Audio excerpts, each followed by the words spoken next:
Anda masih bersama kami di Sampurasun, ini nggak 1, 2, 3 sih. Iya bener nih. Kita sekarang pemirsa akan berbicara dulu sebelum kita berbicara tentang dampak dan penanganan gempa di Garut. Kita lihat dulu nih perkembangan gempa yang terjadi di Cianjur, Jawa Barat. Betul. Bahwasannya di sana ada peran Mojang Jajaka dalam penanganan trauma healing korban gempa. Sudah terhubung bersama kami Teh Dewi, salah satu Mojang yang juga terjun langsung ke lapangan untuk menuntaskan trauma healing. Assalamualaikum warahmatullahi wabarakatuh, Sampurasun.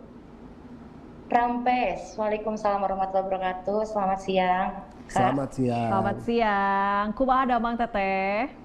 Alhamdulillah damang, saya Dewi Rahmawati dari Mojang Jajaka Kabupaten Cianjur. Oke, Teh, ini berbicara terkait gempa kemarin. Tentu ini kan gempa dangkal, gempa darat begitu ya, yang dampaknya sangat luar biasa sekali. Bagaimana kondisi psikologis dari para korban di sana, khususnya ini para anak-anak yang mungkin masih mengikuti emosi dari para orang tuanya begitu? Tentunya pada perkembangan saat ini sudah cukup membaik. Pada tanggal 21 November itu sebelumnya kami melihat anak-anak tuh sempat murung, lalu mereka juga tidak ada semangat belajar, tidak ada semangat untuk kembali beraktivitas seperti biasa. Tapi dengan adanya kegiatan dari Mojang Jajaka Cianjur, yaitu kami membentuk Moka Quick Response dan juga kegiatan trauma healing di beberapa daerah, dan kami melihat perkembangan anak-anak sekarang itu jadi jauh lebih ceria dari sebelumnya. Mereka juga bisa mengasah kreativitas dan juga mereka bisa melakukan aktivitas seperti biasa untuk saat ini. Oke, nah Teh Dewi, ini program yang dilaksanakan oleh Mojang Jajaka Kabupaten Cianjur untuk permasalahan trauma healing ini apa saja? Untuk permasalahan di sini fokus utamanya sasarannya adalah anak dan balita, dan untuk anaknya sendiri di sini kami menggunakan metode bermain sambil belajar karena anak-anak di sini secara psikologis belum bisa kami tuntut untuk belajar di sekolah-sekolah karena sarana dan prasarananya rusak. Jadi kami menggunakan sistem pendidikan juga pada trauma healing tersebut. Kami mengajak mereka untuk menggambar, menulis, lalu juga bermain, serta memberikan pelajaran-pelajaran ringan seperti doa bersama dan lain sebagainya. Begitu, Kak. Oke, lalu kemudian kegiatan trauma healingnya ini difokuskan kepada anak-anak saja Kak Teh, atau mungkin kepada orang dewasanya juga begitu ya? Karena saya melihat banyak ibu-ibu, kemudian juga lansia yang mengalami luka, dan tidak hanya luka, mereka juga menangisi mungkin anggota keluarganya yang masih hilang, yang meninggal, dan rumah mereka yang juga mungkin turut hancur akibat gempa. Betul.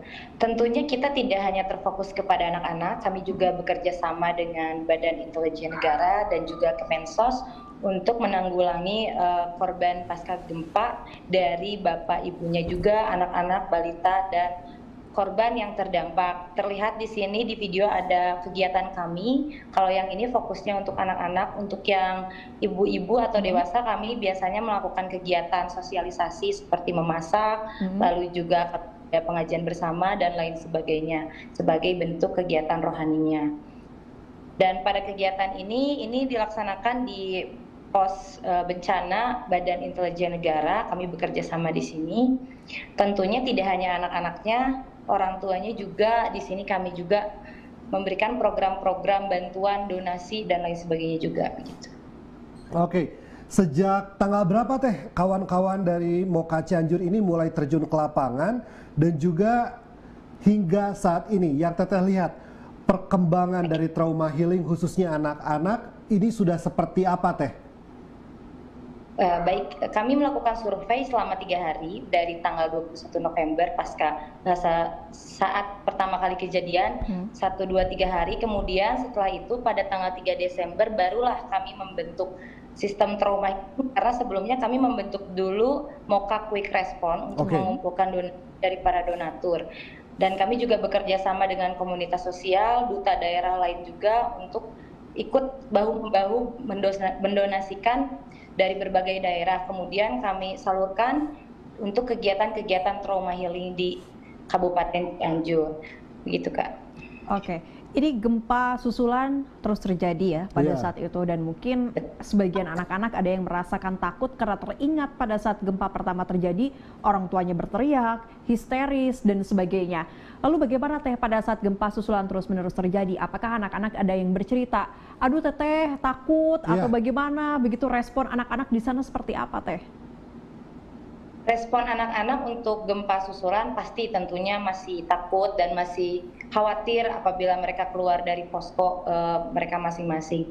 Tapi di sana juga kami bekerja sama dengan Kemensos dan juga rekan-rekan lain untuk meredakan traumatik mereka dengan cara ketika gempa itu tidak dibuat panik. Mereka tuh tentunya akan diajak bicara, lalu mereka juga akan dibuat tenang sehingga anak-anak sudah biasa ketika ada gempa mereka tidak khawatir, mereka langsung hanya gempa kecil nih, jadi kita langsung keluar aja, mereka tidak begitu panik gitu Pak.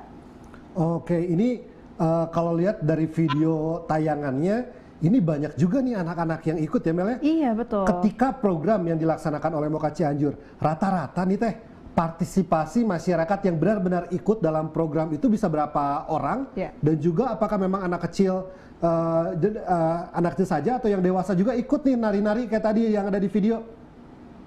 Oke, untuk partisipasinya sendiri kami tergantung posko.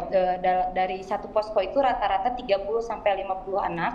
Itu hanya dari usia dini mulai TK masuk sampai kelas 6 SD. Tapi kita juga ada bimbingan belajar untuk siswa yang SMP sampai SMA. Cuman mayoritas kebanyakan di Kabupaten Cianjur yang terdampak gempa itu kebanyakan adalah anak-anak di posko-posko, anak-anak, ibu hamil, lalu juga yang kehilangan rumahnya. Untuk remajanya sendiri di Cianjur tidak terlalu banyak, karena remajanya sendiri banyak membentuk komunitas-komunitas untuk kegiatan sosial pasca gempa ini. Begitu. Aduh, saya sangat terharu dan tentunya saya masih merinding ya kalau mengingat pada saat gempa kemarin terjadi, melihat video berseliweran dan sebagainya. Mungkin Teh bisa diberikan pesan juga kepada teman-teman yang lainnya, mungkin saat ini masih ada yang ingin berangkat ke sana, memberikan bantuan dan sebagainya. Apa yang mungkin saat ini dibutuhkan oleh para korban gempa dan mungkin bagaimana kondisi korban gempa di sana? Apakah sudah ada yang kembali ke rumahnya atau masih banyak yang berdiam atau bermukim di posko pengungsian? Beberapa korban gempa kemarin saya lihat karena ada himbauan dari pemerintah untuk mereka kembali ke rumah beberapa saat ini. Jadi untuk korban sebagian sudah ada yang kembali ke rumah, tetapi untuk yang benar-benar rumahnya tidak bisa dihuni mereka masih tetap di posko. Dan untuk bantuannya sendiri kami sekarang sedang memfokuskan untuk balita, ibu hamil yang melahirkan, lalu juga kebutuhan khusus untuk orang-orang yang terkena gempa sendiri seperti yang luka-luka, ada pasca operasi dan lain sebagainya. Kalau untuk kebutuhan pokok sejauh ini dari pihak kami sudah ada dan dipenuhi, tapi karena gempa ini kan tidak hanya beberapa waktu ya, kita juga melihat sangat panjang, bisa sampai 1 bulan mungkin. Nah, maka dari itu kami masih menerima donasi dari Mojang Jajaka sendiri dan juga dari berbagai relawan tentunya. Nah Teh, jika sebelum berbicara tentang donasi, Teteh sendiri kan sebetulnya bisa disebut korban ya, karena Teteh juga warga Cianjur kan. Kawan-kawan Mojang Jajaka Kabupaten Cianjur, mereka pun sebetulnya menjadi bagian dari korban, setidaknya shock ketika kondisi ini terjadi. Lalu kawan-kawan langsung membuat fast respon, quick respon. Bagaimana sebetulnya? Karena mungkin kan kawan-kawan juga memikirkan keluarga di sana kan, keluarga yang mungkin ada di tempat yang kondisinya paling parah. Bisa diceritakan pada saat itu kawan-kawan sendiri seperti apa? Baik, untuk saya sendiri kebetulan saya sedang melakukan kegiatan kuliah di Bandung. Jadi pada saat kejadian saya masih di Bandung. Ketika itu kami mengumpulkan semua rekan-rekan Mojang Jajaka Kabupaten Cianjur untuk membentuk Moka Quick Respon ini. Pertamanya untuk merespon orang-orang terdekat yang terdampak dari kami. Tapi melihat dari perkembangan yang semakin panjang, terus juga kita melihat ternyata yang perlu dibantu tidak hanya dari pihak kami, dari luar juga. apalagi banyak korban-korban. Maka dari itu kami membuka Moka Quick Response ini untuk seluruh di Kabupaten Cianjur.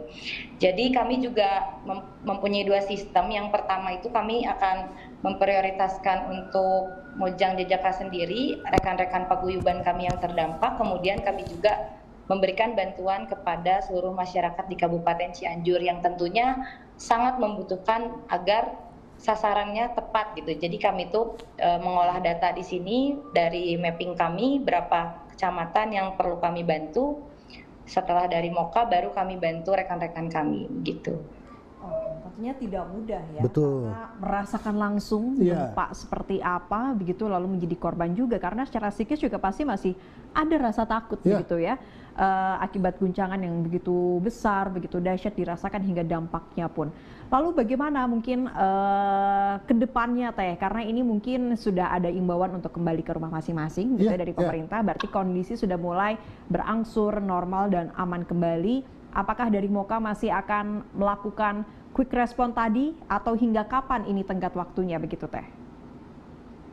Untuk dari Moka perkembangannya sejauh ini kita sampai minggu depan akan terus melaksanakan kegiatan ini karena masih perlu sekali di posko-posko kecil bantuan untuk anak dari trauma healingnya. Dan sejauh ini melihat perkembangan dari kegiatan trauma healing cukup banyak membantu rekan-rekan di sana dan juga memotivasi untuk kita para remaja khususnya generasi muda untuk tidak patah semangat juga gitu dalam melakukan kegiatan yang insya Allah mulia untuk kami semua gitu. Jadi untuk saat ini sekali lagi ditekankan kami akan melakukan kegiatan ini sampai minggu depan, dan kemudian dari kegiatan trauma healing ini kami juga akan melakukan kegiatan-kegiatan lain untuk korban bencana yang ada di Kabupaten Cianjur. Oke, Teh, hari-hari pertama, jadi kami ini di Bandung memantau terus ya Mel ya. Betul. Setiap hari dari hari pertama gempa terjadi.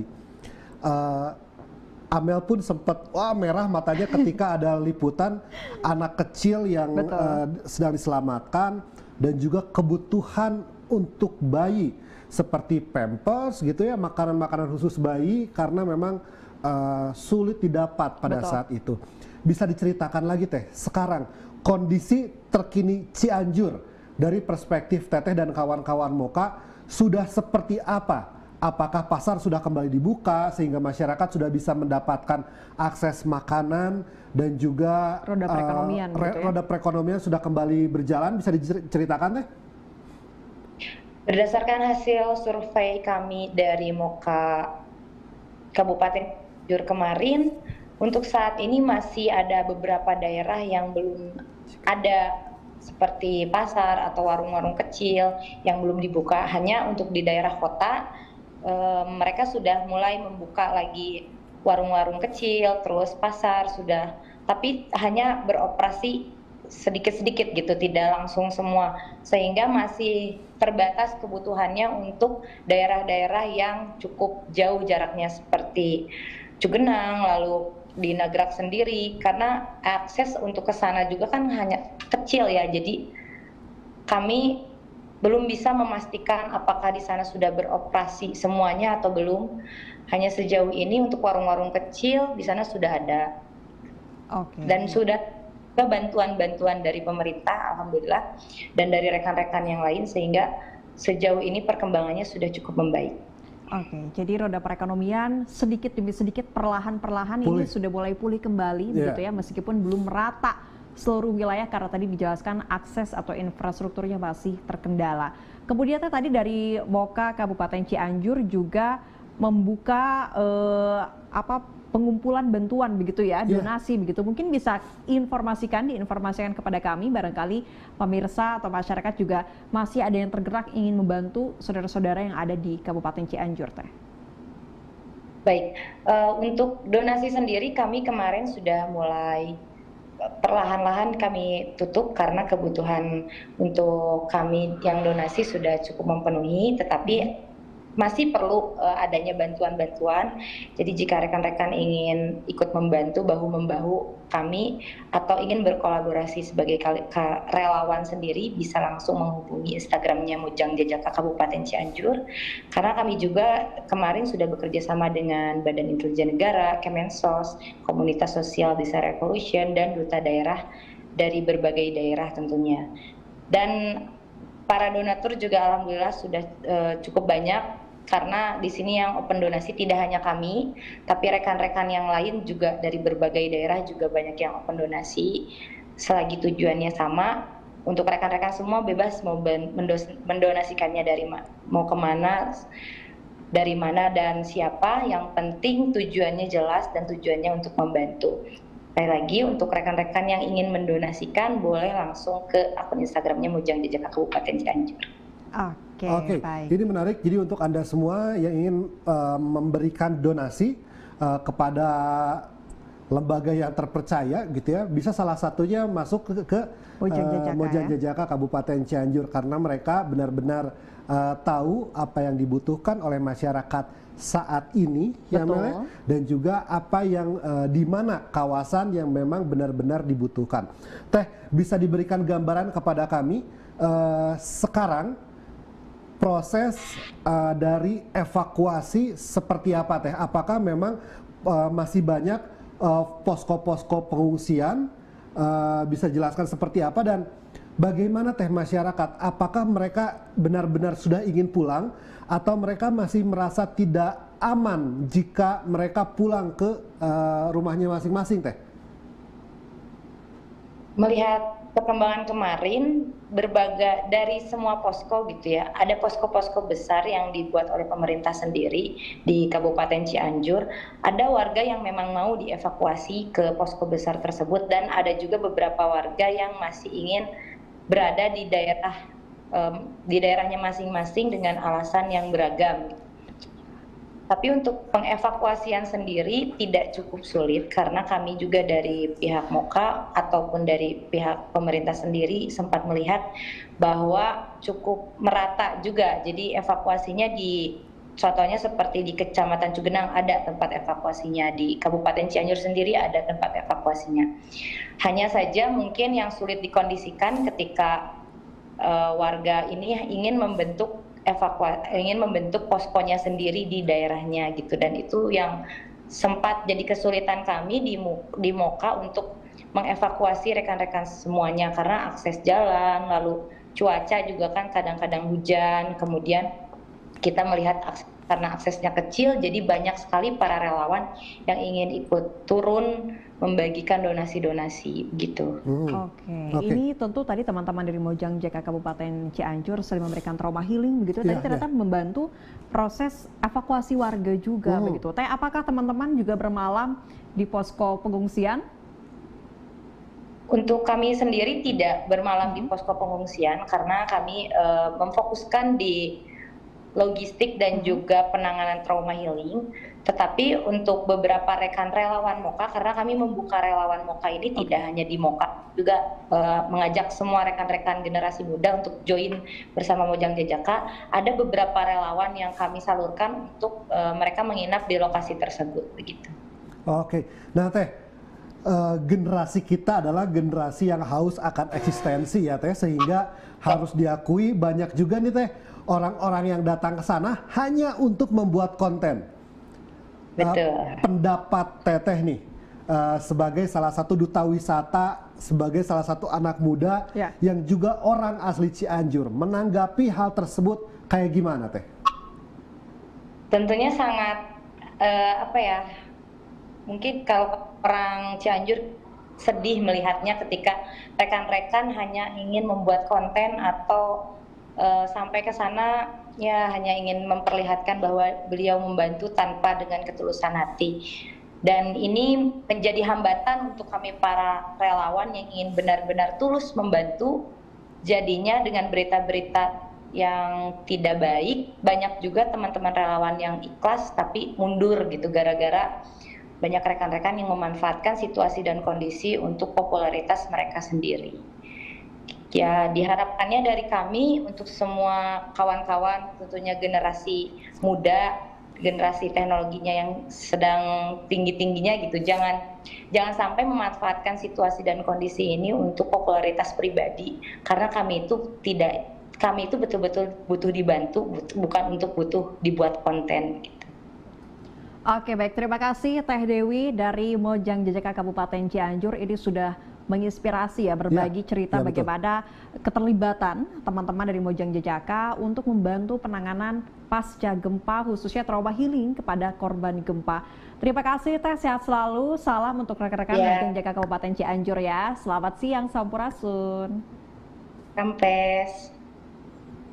Orang seperti Teh Dewi ini sebetulnya yang kita butuhkan untuk menginspirasi masyarakat. Mungkin mereka pun punya media sosial, Emel. Mungkin mereka pun nge-share.